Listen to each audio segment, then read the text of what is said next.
Olha aí, a terceira geração do BMW X1 começou a ser vendida no Brasil lá em janeiro ainda, mas só agora a gente coloca as mãos em um aqui para sacar como o modelo está andando. Bora então para todos os detalhes dessa máquina. Vamos lá!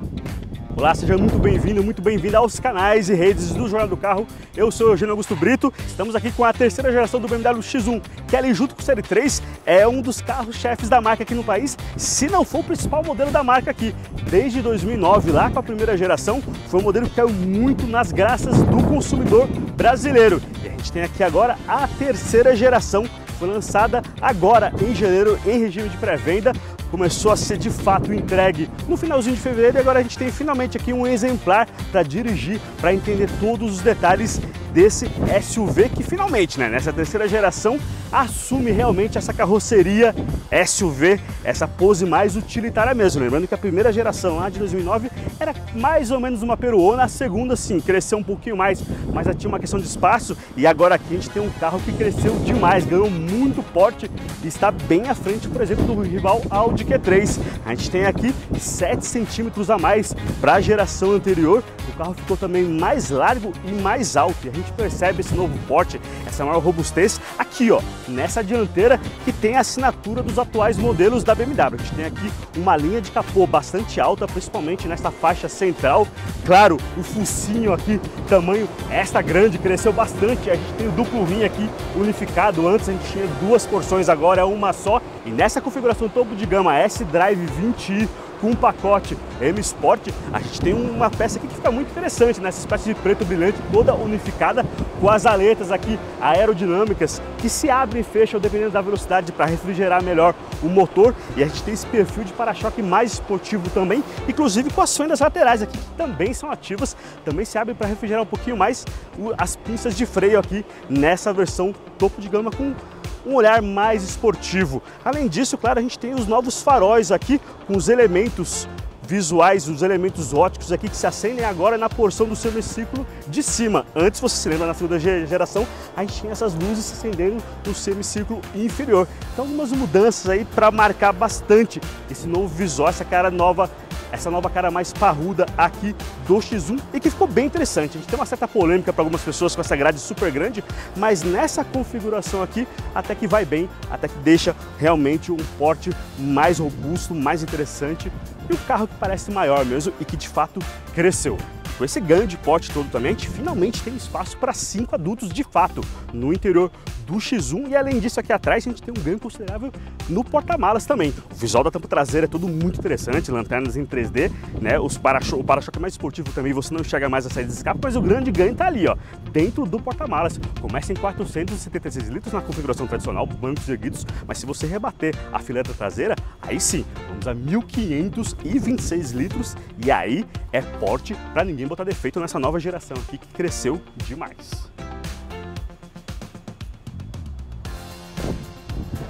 Em termos de motorização, a gente tem uma evolução do que a gente já conhece da linha do X1. A gente tem, nas versões de entrada, o motor 1.5, 3 cilindros, por volta de 156 cavalos, e aqui, nas configurações de topo de gama, incluindo a M Sport, a gente tem o 2.0, que tem 206 cavalos, 30.6 kg de torque, tração dianteira, e tudo isso gerenciado pelo excelente câmbio de dupla embreagem DCT, que a BMW chama de Steptronic, com 7 marchas. A partir dos 2.000, 2.100 giros, você já percebe o torque todo cheio no carro, te guiando, vai ver que tem algumas sutilezas bem interessantes aqui. E o grande ponto também é que é um carro muito eficiente. O BMW provavelmente consuma aqui para esse 2.0 na cidade de mais ou menos 10 km por litro, indo para 13, 14 na estrada, lembrando que é só a gasolina. Apesar de ser um 2.0 da mesma família do Série 3, aqui a gente não tem a aplicação Flex. Agora a borda aqui da cabine do X1 e segundo a BMW, é aqui onde o modelo realmente teve os principais ganhos nessa nova geração. A gente percebe isso logo ao sentar aqui no banco.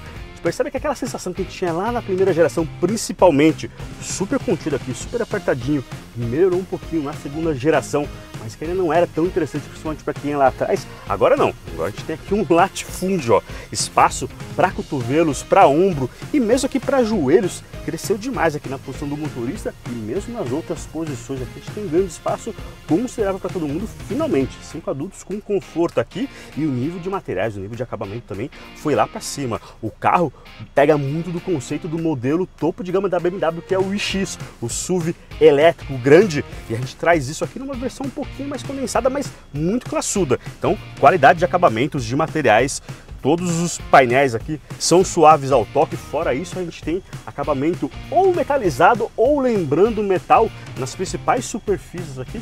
Tudo muito interessante. Vou fazer só uma ressalva. Quem estiver no banco do carona, aqui a gente tem essa superfície que é meio angulada aqui e ela é mais metalizada também. Aqui tem um nível de reflexo do sol gigantesco. Então use óculos escuros nessa posição do carona também. Mas de resto, é um acabamento muito focado em ergonomia e na praticidade, principalmente para o condutor.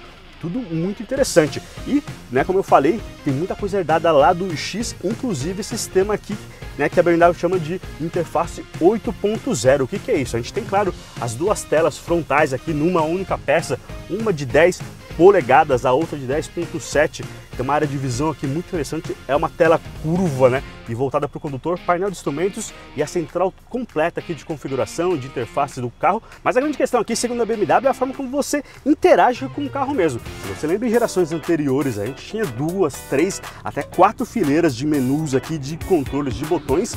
Agora isso foi reduzido bastante. A gente tem no total 27 teclas aqui ao longo de toda a cabine, sendo que 7 delas aqui são só superfícies suaves ao toque. O resto é tudo configurável, é tudo para você mexer e fazer as aplicações aqui nessa tela central ou por comando de voz. Ele tem tanto o assistente pessoal da BMW quanto configuração aqui para o Google Assistant do Google, celulares Android, o Siri da Apple, a gente tem a Alexa da Amazon e você pode até configurar novos assistentes e novos apps aqui. Por quê? Porque o carro tem conexão com a internet o tempo todo, conexão 5G já, próprio do carro. E isso serve para quê? Não só para você conectar seus aplicativos do seu telefone, mas também para atualizações de sistema do próprio modelo. São atualizações que você faz com o seu celular.